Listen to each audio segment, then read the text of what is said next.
Hello everyone, this is Siddharth Tambar from Chicagoarthritis and Regenerative Medicine. Welcome to our weekly live event. It's July 1st, 2020. I hope everyone's doing well. It feels like the beginning of summer, even though that started a couple of weeks ago.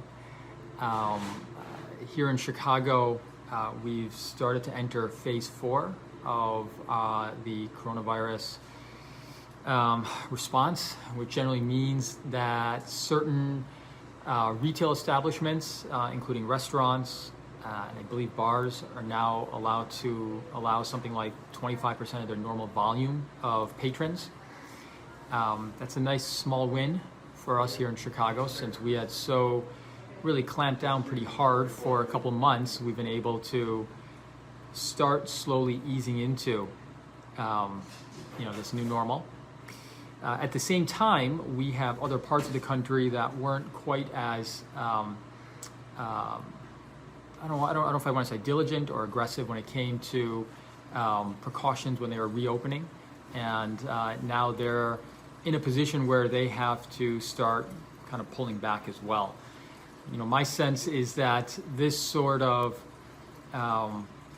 cautiousness and variability that we're seeing throughout the country is something we're going to be dealing with for at least the next several months, meaning as some places are able to reemerge a little bit more steady, other places may need to retract, and there's going to be a bit of give and take and pull and push as we grow into what this new world is. And in that kind of world where you have so much uncertainty and volatility, I want to touch base on how can we as individuals still thrive in a world with heightened concerns. So it goes without saying that for folks that have active medical issues that require treatment or are being delayed because of COVID-19, those are really harsh things that obviously need to be addressed in a hardcore medical way. A lot of the things I'm talking about are more about how should we be approaching things from a mental and emotional standpoint with some of the heightened concerns that we have and volatility that we have in this world. And so there's two things that I think of. Number one is being able to focus on small wins, and number two is really a concept that I believe in, which is falling forward. So in terms of small wins, I think it's critical that we really appreciate when we do take those baby steps, when we are actually moving forward and when we have wins. So as an example, phase 4 in Chicago, that's a big deal. I mean, we really were pretty clamped down and shut down from a business standpoint throughout the Metro Chicago economy for the last few months. And so to see restaurants starting to open up a little bit is a big deal. This past weekend, my family, we were able to go to the Chicago Zoo, and then the next day we were able to go on a picnic with some friends, and we maintained appropriate precautions in terms of mask as well as social distancing. But those are small wins, and that's important to recognize. So in a professional component, when I think of how do we get small wins for our patients who have arthritis, tendinitis, injuries, and back pain, there's a few things that I think of. The first is, small wins help out in a couple ways. For example, they help out with maintaining forward momentum or forward progress. In addition, small changes sometimes can equal bigger wins long-term as well. So as an example, maintaining forward progress. I think physical therapy is a great example of where small wins on a day-by-day basis go a long way. In particular, small gains in strength, small improvements in range of motion go a long way in terms of improving a person's function, a person's pain relief, and a person's quality of life on a daily basis. So key, because small changes in strength, small changes in stability make a huge difference in quality of life. Regenerative medicine is sometimes has a similar effect.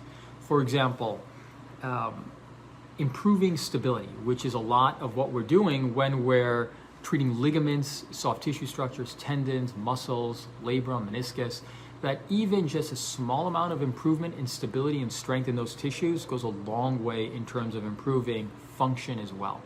So that classic sort of example would be a patient who says, look, doc, I'm doing okay when it comes to my knee, when it comes to rest, and I can do some basic activities okay, but now when I'm walking about 4 blocks is when my knee is causing problems. I start to feel fatigued and pain, and it starts to feel a little bit loose. Well, improving some of that stability with physical therapy, but also with the regenerative medicine techniques, whether it's injecting your own platelets, dextrose, bone marrow stem cells, that goes a long way in terms of taking somebody from walking 4 blocks to walking 8 blocks. Quality life improvement there is pretty big. The original prolotherapy, dextrose prolotherapy, where you're injecting sugar water, which has been going on for decades as a treatment modality for arthritis and tendinitis, that worked by improving that tissue integrity of ligaments. And by improving that function just a little bit, made a huge difference in terms of functional improvement and quality of life and pain relief as well. So small changes, small wins, when it comes to things like physical therapy and regenerative medicine, help to maintain forward progress and help to push forward a person's abilities. The other thing is sometimes small changes can actually be equivalent to humongous gains. So 2 examples of that. Number one is a patient I saw recently who was having a lot of hand and wrist pains, who I think has probably early rheumatoid arthritis. The next step in her evaluation is actually to check a diagnostic ultrasound of her hands and her wrists. And the reason why is I'm expecting to see some subtle changes of fluid, but really what I want to see is, does this person have what's called power Doppler uptake or active inflammation in those small joints? Because if they do, that makes a big difference in terms of what our next steps would be. In particular, because if they have that small vascular change on ultrasound, it's a sign of very significant inflammation, and it's a very significant sign of progression, risk for progression of their condition, including actual damage in the joint as well. So identifying that small change is huge because we can actually make a difference with treatment there. If you start a person on the right kind of medication treatment who has that condition, you can reverse or actually get that inflammation signal to resolve, and that will then predict a reduction in chance of progression of their condition and a reduction in chance of actual damage from their condition as well. So that's humongous. Making small changes, small win for that one small change can go a long way to improving that person's condition, pain, inflammation, and long-term outcomes as well. The second concept that I think that's important is something that I think a lot about, is this idea of falling forward. So, I got this idea originally. I am a big football fan, and every once in a while you'll find a running back who's in the league who is not the fastest, not the quickest, not very elusive in his movements, but he's someone who, based on his size, his agility, and the way he plays, that anytime you hit him, he still falls forward. He still somehow gains yardage. So if you hit him after a 3-yard gain, he gets 5 yards total. If you hit him behind the line of scrimmage instead of a 1-yard loss, he still somehow ekes out 2 yards. Falling forward, I think that's important. Mainly because in my own personal and professional life, I find that when you have to make tons of decisions, it's hard to make all those decisions perfectly and correctly. And sometimes you just have to make a good decision that makes sense on paper, and hopefully if it's enough of an improvement that even if the result is not ideal, you still fall forward, meaning you're still getting some forward momentum, you're still inching forward, so that you're not as concerned about, did I make the exact perfect decision? You're more thinking about, did I at least move things forward? Did I at least move my life forward, my business forward, the effect on this individual forward, so that we're still moving forward in a positive way. I think that's key because it's important that when you make decisions that you are learning, you're adapting, and you're moving forward. This is important not only from a life standpoint, a business standpoint. I think it's so key from a musculoskeletal standpoint as well.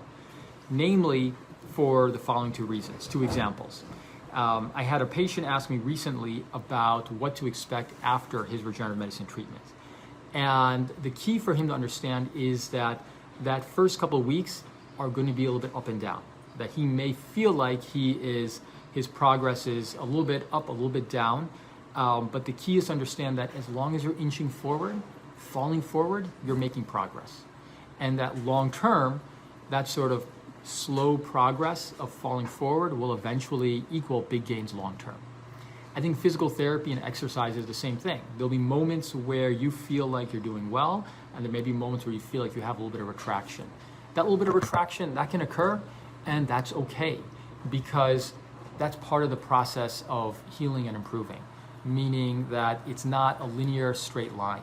A lot of times it is actually just getting small improvements, and there may be a small setback, but you learn from that, you adapt from that, and then you kind of get back on that upward trajectory. Falling forward is key, because I think in a world of uncertainty, we're not going to have full visibility of what's coming next. We're not going to have full visibility of, are we making always good progress? But as long as we're making micro progress, falling forward, I think that's a way to gauge that, are we actually in the right direction?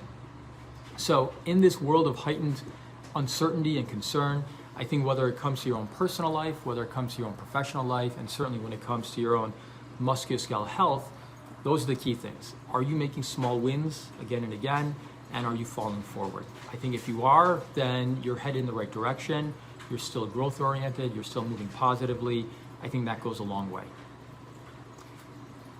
Thank you for your time. Until we connect again next week, I hope everyone stays healthy and is safe.